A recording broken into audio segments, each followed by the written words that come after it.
بسم اللہ الرحمن الرحیم۔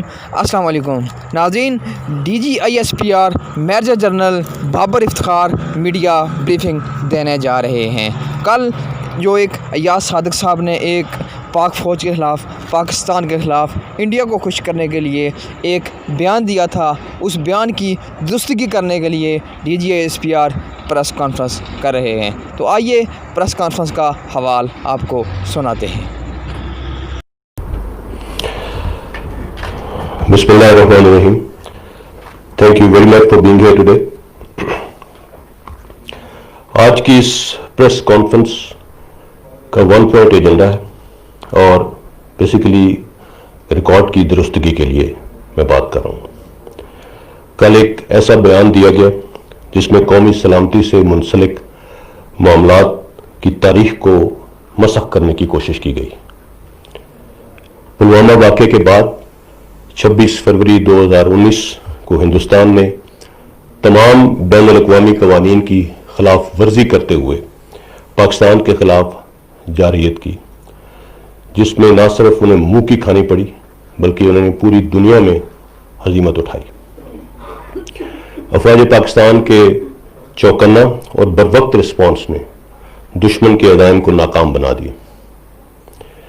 دشمن کے جہاز جو بارود پاکستان کے عوام پر گرانے آئے تھے، ہمارے شاہینوں کو دیکھتے ہی بدحواسی میں خالی پہاڑوں پر پھینک کر چلے گئے۔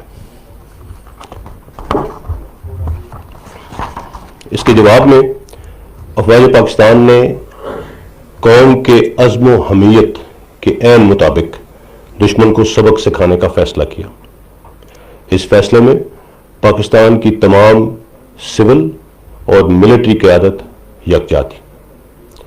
پاکستان نے اعلانیہ ہندوستان کو دن کی روشنی میں جواب دیا۔ ہم نے نہ صرف بھرپور جواب دیا بلکہ دشمن کے 2 جنگی جہاز بھی مار گرائے۔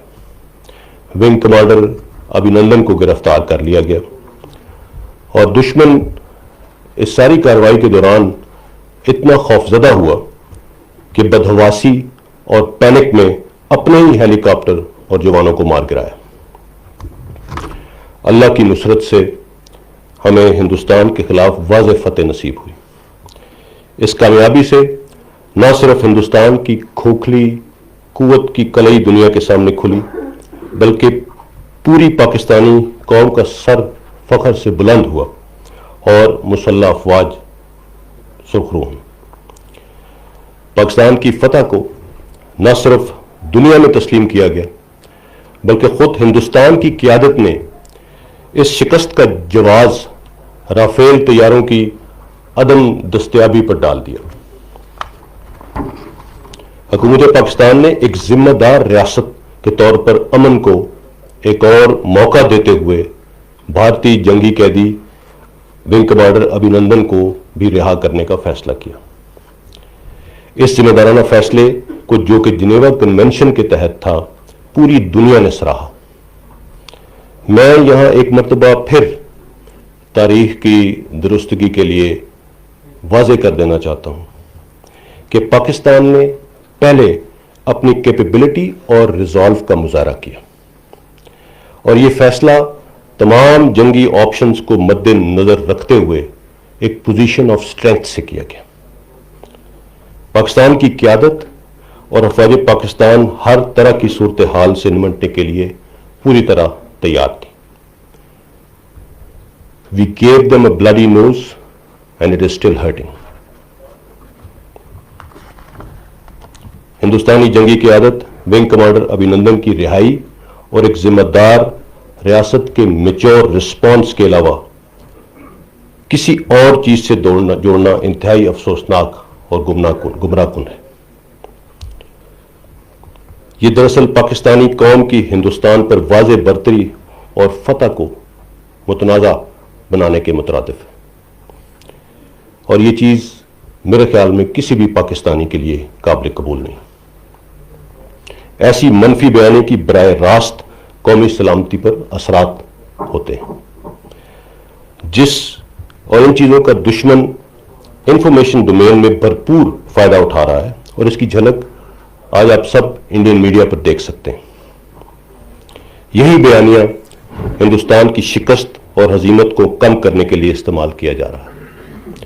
ان حالات میں جب دشمن قوتیں پاکستان پر ہائیبرڈ وار مسلط کر چکی ہیں، ہم سب کو انتہائی ذمہ داری سے آگے بڑھنا ہوگا۔ افواج پاکستان خطے کی سیکیورٹی صورتحال پر مکمل نظر رکھے ہوئے ہیں اور اندرونی اور بیرونی خطرات سے نہ صرف آگاہ ہیں بلکہ تمام چیلنجز کا مقابلہ کرنے کے لیے ہر طرح سے تیار ہیں۔ قوم کی مدد سے پاکستان کے خلاف ہر سازش کو ناکام بنائیں گے اور کسی بھی جارحیت کا انشاءاللہ منہ توڑ جواب دیا جائے گا۔